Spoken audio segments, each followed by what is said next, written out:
Ahora vamos a dar paso a una interesantísima, pero bastante interesante entrevista porque tiene que ver con el quehacer cultural de nuestra región. Resulta que pues nos visita en este estudio el señor Salvador O. Montero. ¿Cómo se pronuncia, don Salvador? O. Montero. Salvador O. Montero, autor de un libro que se llama Ecos de Tamuanchán, que será presentado en unos días en Tlaquiltenango.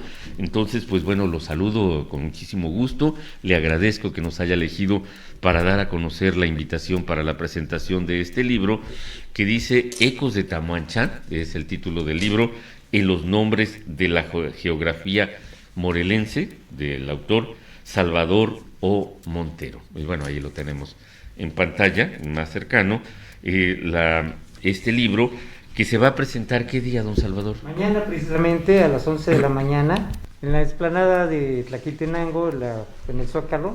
Perdón, es el sábado. Es que yo estoy con que hoy es viernes, perdón. Es que vivimos en una vida tan agitada es que ya no sabe. Es muy difícil, sí. Que ya no sabe. Oiga, don Salvador, platíquenos un poquito de usted primero. Bien, soy su servidor Salvador O. Montero. Soy trabajador social de formación profesional.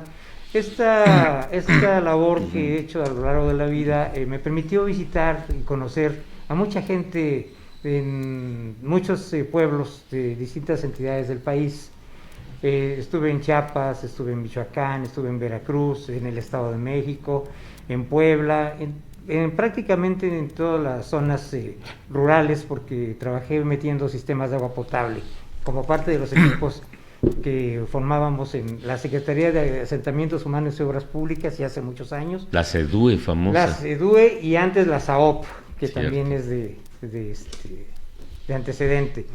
Entonces esto me permitió tener muchos contactos con grupos indígenas, sobre todo en la región de Puebla, en la región de Tehuacán y en las regiones de la Sierra Norte. En Guerrero estuve en Tlapa, y así en muchos lugares trabajando esto, y me daba la curiosidad de saber el significado de los nombres de los pueblos, de los lugares en donde yo estaba. Esta es una curiosidad natural y creo que es común entre todas las personas de saber, bueno, ¿y qué significa esto? Sí, porque por ejemplo uno cuando está en Atotonilco, aquí en Tepalcingo, y descubre que hay Atotonilco en Zacatecas y todo, y si uno se va al origen de la palabra, que quiere decir lugar de agua caliente. Exactamente. Entonces hay lugar donde hay... donde brota el agua caliente. Brotas, aguas termales. Entonces eso de repente todo tiene una explicación. Es como ahora en el inglés, ¿no? Que repetimos palabras que ni nos imaginamos qué son. Y cuando conocemos su significado, pues es muy fácil de entender. Y entonces usted le dio la misma curiosidad Esa por curiosidad saber. Que ya la habían tenido otras personas hace muchos, inclusive cientos de años, ¿verdad? Por ejemplo, el maestro Peñafiel o don Cecilio Robelo, que hizo un libro, Nombres Geográficos del Estado de Morelos. Incluso el obispo Plancarte y Navarrete, él fue el que sitúa más a Tamuanchán, porque usted hace referencia a Tamuanchán y le atribuye ser como un lugar fundacional de la civilización antigua y casi el paraíso, ¿no? Y él básicamente sus investigaciones decía que Tamuanchán estaba en Morelos. Así es una de las teorías. Otras personas, otros investigadores indican que Tamuanchán estaban en San Luis Potosí, pero realmente Tamuanchán es un lugar mítico. Hay un investigador del Instituto de Investigaciones Históricas, es Johansson, que llega a la conclusión que Tamuanchán es todo el mundo, ¿sí? Tamuanchán es el espacio donde vivimos. Por las cuestiones, investigaciones y suposiciones filosóficas que se van haciendo, que se han venido acumulando para ir determinando. Entonces son tendencias, son teorías que son muy interesantes porque nos están contribuyendo a nuestra identidad. El Tamuanchán en Morelos, se habla que Quetzalcóatl estuvo en Morelos. Hay otra investigación de Bensalson que indica que Quetzalcóatl nació en los alrededores de Tepoztlán. Seacaltopitzin Quetzalcóatl, y que nació en Amatlán de Quetzalcóatl, que ahora se llama Amatlán. Y tiene bueno, todo se ha creado un montón de cosas en torno a Amatlán. Ahorita ya bajó desde que murió la antropóloga ha bajado un poquito esa tendencia, pero sí todo lo que es lo fundacional de las civilizaciones anteriores a los españoles tienen algún eco o algún centro en Morelos.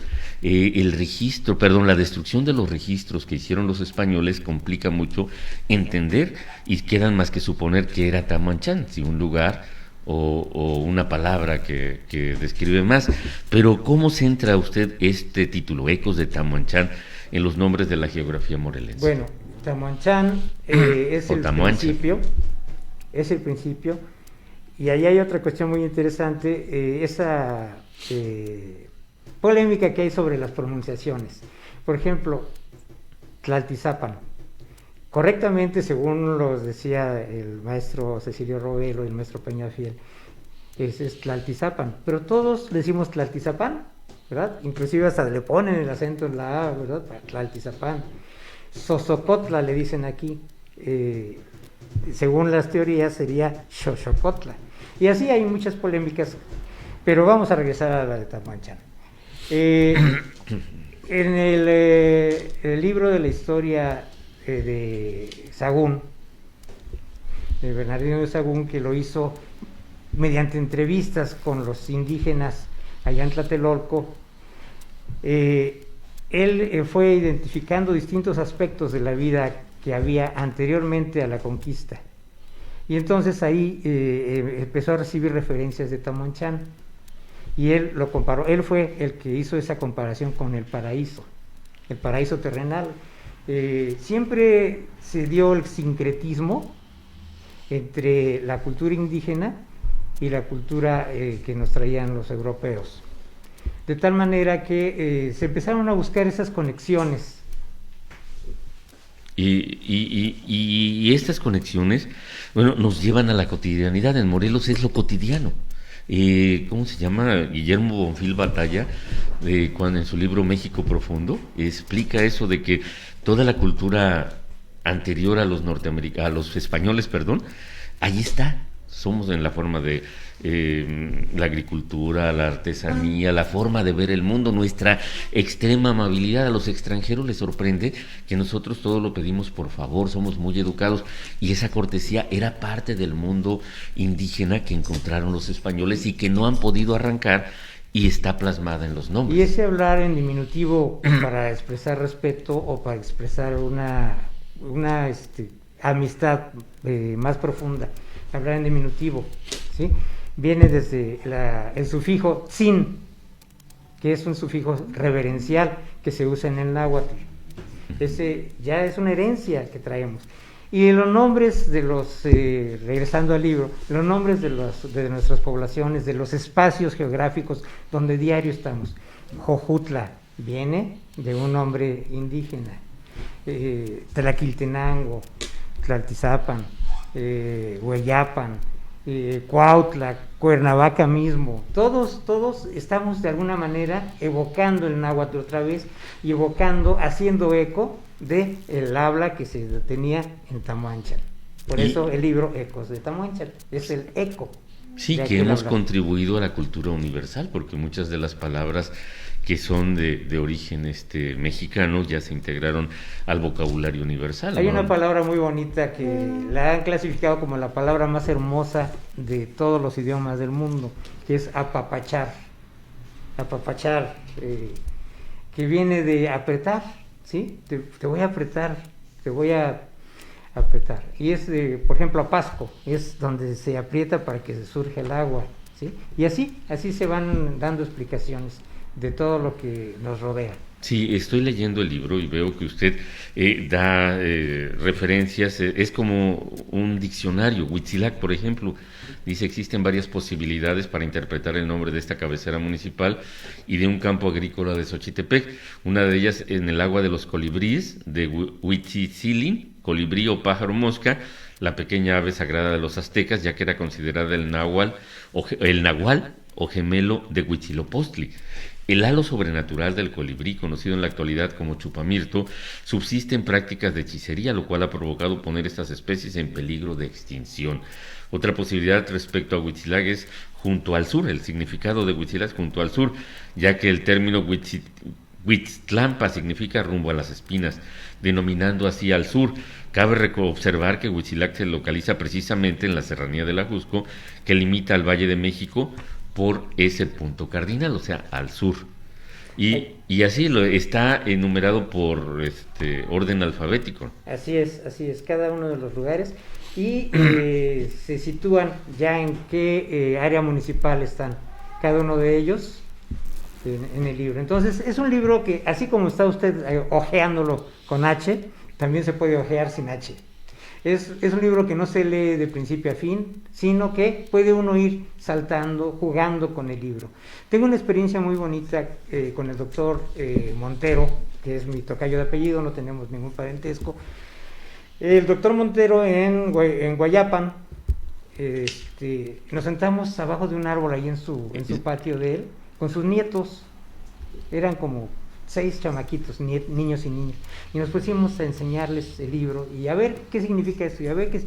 Esa es la idea, también contribuir a que las nuevas generaciones vayan encontrando significados y encontrando identidad. Por ejemplo, ahora dicen vamos a Teques, pero no tienen ni idea de qué es Teques, ¿sí? Es Tequesquitengo, pero ¿por qué es Tequesquitengo? ¿Sí? Entonces nada más dicen vamos a Teques, ¿verdad? Esa es una idea de reforzar la identidad de nosotros. Y este libro va a estar, con más detalles, se va a presentar este sábado. El sábado. ¿En dónde y cuándo? ¿Y en a qué la hora? plaza principal de Tlaquiltenango, en la cancha techada, ahí los esperamos a las 11 de la mañana. Y está asociado a una presentación de una feria artesanal que los compañeros artesanos han organizado, y por ello estamos vinculando esta cuestión, porque esa feria artesanal también es indígena. Pues este libro, Ecos de Tamuanchán, en los nombres de la geografía morelense, ilustrada con una imagen de Xochicalco hacia el lago de Cuatetelco, es Cuatetelco, ¿verdad? Así es. Y ahí se ve uno de los basamentos piramidales, de Salvador O. Montero, estará a la venta. ¿Qué precio tiene? Así es. Todavía no hemos fijado el precio, es cuestión de ponernos de acuerdo con las autoridades del municipio, pero es un costo de recuperación nada más, no tenemos un fin de lucro, sino nada más es recuperar lo que costó la impresión del libro y la investigación. Y pues bueno, llévese su dinerito para que integre este documento interesante a su acervo, al acervo de su casa, para que, como nos explicaba nuestro entrevistado, si hay motivos para una conversación entre familia, que sea un motivo que llene de orgullo, saber, por ejemplo, de dónde viene la palabra Tequesquitengo, Jojutla, Zacatepec, es parte de una cultura que se está perdiendo, que antes era propia de la formación de todos nosotros y que las nuevas generaciones ya no saben lo que se siente tenerla. Pero bueno, entonces nos da muchísimo gusto que nos haya visitado el licenciado en Trabajo Social por la UNAM, Salvador O. Montero, autor de Ecos de Tamuanchán, en los nombres de la geografía morelense. Pues les agradezco mucho su atención, todos ustedes, compañeros, están invitados a esta presentación del libro, y ojalá y podamos penetrar en los ecos de Tamuanchán, que es irnos reforzando nuestra identidad con el pasado, pero también con miras al futuro. Esa es una idea de este libro. Pues sí, ya ve que dicen que el que no conoce su pasado está condenado a repetirlo, y qué mejor que conocerlo bien y trazar el futuro que nosotros queremos. Muchísimas gracias, don Salvador. Pues le agradezco mucho a ustedes por su espacio, y los esperamos allá en Tlaquiltenango el próximo sábado a las 11 de la mañana. Que sea una concentración enorme de personas las que vayan a escuchar y a conocer y a comprar el libro Ecos de Tamuanchán. Es solo el costo de recuperación. Exacto. Muchísimas gracias.